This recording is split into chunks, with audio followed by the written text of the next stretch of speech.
Franchement, gros rebondissement dans Danse avec les stars.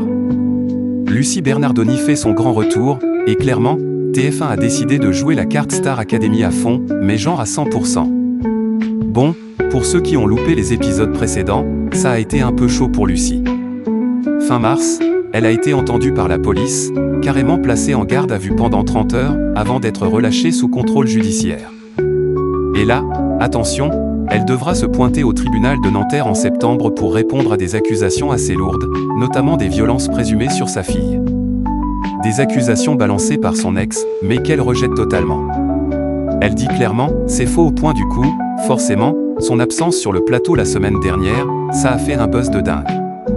Tout le monde parlait, ça spéculait dans tous les sens, certains pensaient direct que c'était lié à l'affaire. Mais elle a calmé le jeu en mode, les gars, rien à voir. Elle explique qu'elle a simplement utilisé un joker médical et douleur à l'épaule plus grosse fatigue mentale. Bref, elle était KO, quoi. Mais là où ça devient intéressant, c'est son retour. Et franchement, elle n'est pas revenue pour faire de la figuration. Non, elle est revenue ultra déterminée, en mode guerrière. Et TF1 a sorti l'artillerie lourde pour l'accueillir. Déjà, pendant les répétitions, elle a reçu plein de soutien. Genre une vraie team derrière elle.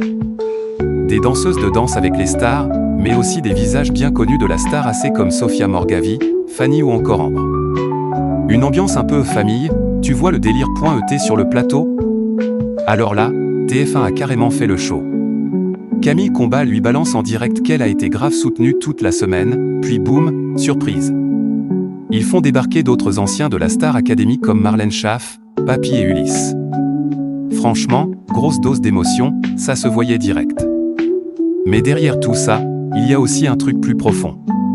Parce que si Lucie parle aujourd'hui, c'est pas juste pour faire du buzz. Elle a décidé de briser le silence après des années à encaisser. Elle explique qu'elle a vécu un enfer pendant plus de 16 ans. Ouais, 16 ans, c'est énorme. Elle dit qu'on l'a salie, traînée dans la boue, et qu'à un moment, ça suffit. Elle veut reprendre le contrôle de son histoire. Pour elle, pour sa fille, mais aussi pour toutes les personnes qui vivent des situations similaires. Là, elle ne mâche plus ses mots. Elle accuse clairement son ex de s'acharner contre elle depuis des années, en mode destruction totale.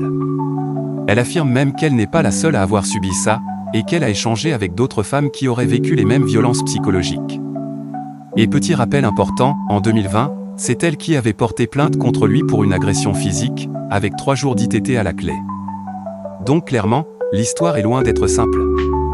Bref, entre retours explosifs sur scène, soutien massif de la star AC et affaires judiciaires en fond, Lucie Bernardoni est au cœur de toutes les discussions en ce moment. Et une chose est sûre, elle est loin d'avoir dit son dernier mot.